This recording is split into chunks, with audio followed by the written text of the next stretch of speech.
কেমন আছেন সবাই? আজ আমরা আলোচনা করব কিভাবে ওয়েব ডিজাইন শুরু করা যায়। ওয়েব ডিজাইন শুরু করতে হলে প্রথমে আপনাকে একটি কোড লেখার জন্য একটি প্লেস নির্ধারণ করতে হবে, যেটাকে আমরা কোড এডিটর হিসাবে জানি। তো অনেক প্রকারের কোড এডিটর পাওয়া যায়।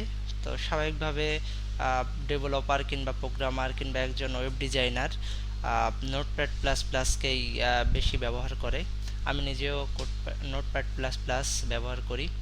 তো আমরা এখন দেখি কিভাবে নোটপ্যাড প্লাস প্লাস ব্যবহার করতে হয়। প্রথমেই নোটপ্যাড প্লাস প্লাস আপনাকে ডাউনলোড করতে হবে, আর যদি থাকে তাহলে ইনস্টল করবেন। তো আমরা এখন ডাউনলোড করি নোটপ্যাড প্লাস প্লাস। প্রথমে ইউআরএল, এখানে যে আমরা সার্চ দিই গুগলে, যে NOTE নোটপ্যাড প্লাস প্লাস। ওকে,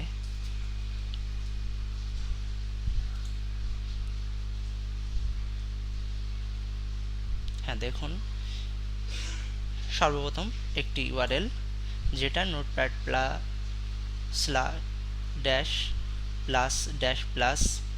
/+++.org। ওকে, আমরা এখন ওই ওয়েবসাইটে যেয়ে নোটপ্যাড প্লাস প্লাস ডাউনলোড করব।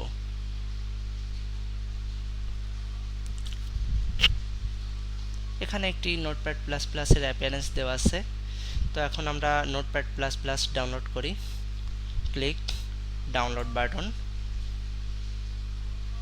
হ্যাঁ, এখনই আমাদের নোটপ্যাড প্লাস প্লাসের ডাউনলোড শুরু হবে। তো আমার নোটপ্যাড প্লাস প্লাস আছে, সেক্ষেত্রে আর আমি নতুন করে ডাউনলোড করলাম না। ডাউনলোড শেষে আপনারা এটিকে ইনস্টল করবেন।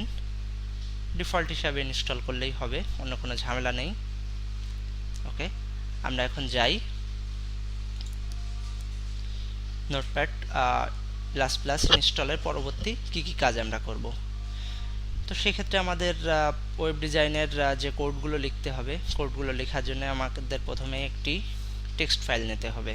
দেখুন, নিউ, দেন টেক্সট ডকুমেন্ট। তো টেক্সট ডকুমেন্ট নেওয়ার পর আমাদের দেখতে হবে যে পাশে যেন এক্সটেনশনটা থাকে। যেমন একটি টেক্সট ডকুমেন্টের লাস্ট এক্সটেনশন হলো .txt। দেখুন আবারও txt। তো আপনাদের যদি txt এনাবেল না থাকে, তো সেক্ষেত্রে এটিকে এনাবেল করতে হবে। এনাবেল করার জন্য দেখুন, উইন্ডোজ 8 এর অ্যাপিয়ারেন্স আমি দেখাচ্ছি, ভিউ এবং ফাইল নেম এক্সটেনশন, এটিকে মার্ক করতে হবে। এটি মার্ক করলেই আপনাদের টেক্সট ডকুমেন্টের শেষে .txt নামে এক্সটেনশনটি চলে আসবে। এখন দেখুন, আমরা এটিকে রিনেম করব। রিনেম করার জন্য আপনাকে এটি সিলেক্ট করে F2 ক্লিক করলেও হবে, অথবা এর উপর রাইট ক্লিক করে রিনেম, এবং এটিকে রিনেম করুন সাপোজ ওয়েব ডিজাইন। এবার আমাদের ওয়েব ডিজাইনের জন্য যে এক্সটেনশন দেওয়া হয় HTML এর জন্য স্বাভাবিকভাবে, সেটি হচ্ছে .html। এখন এন্টার। হ্যাঁ, এভাবেই আপনাদের এটি HTML এর জন্য। তারপর দেখুন CSS এর জন্য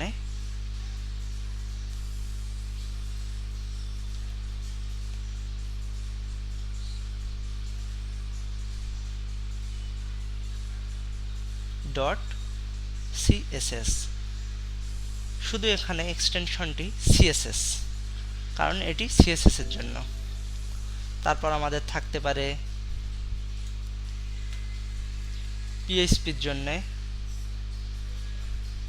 সেক্ষেত্রে লাস্টে .php এক্সটেনশন দিতে হবে। এবং আমরা যদি অনেক সময় জাভাস্ক্রিপ্ট কিংবা jQuery ব্যবহার করতে চাই, সেক্ষেত্রে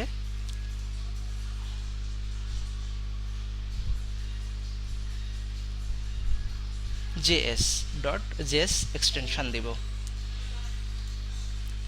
এবার আমরা দেখি আমাদের এক্সটেনশনগুলো দেওয়ার পরবর্তীতে আমরা কিভাবে এটিকে এডিট কিংবা ওপেন করব নোটপ্যাড প্লাস প্লাসের জন্য। সেক্ষেত্রে রাইট ক্লিক করুন এবং দেখুন edit with notepad plus plus.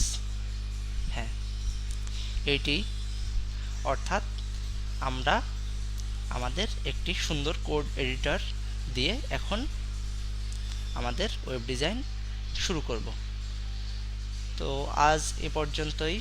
সবাই ভালো থাকবেন আর আমাদের সাথেই থাকুন। পরবর্তীতে আমরা আলোচনা করব ওয়েব ডিজাইনের আরও কিছু বেসিক পর্ব নিয়ে। সেক্ষেত্রে সবাইকে ধন্যবাদ।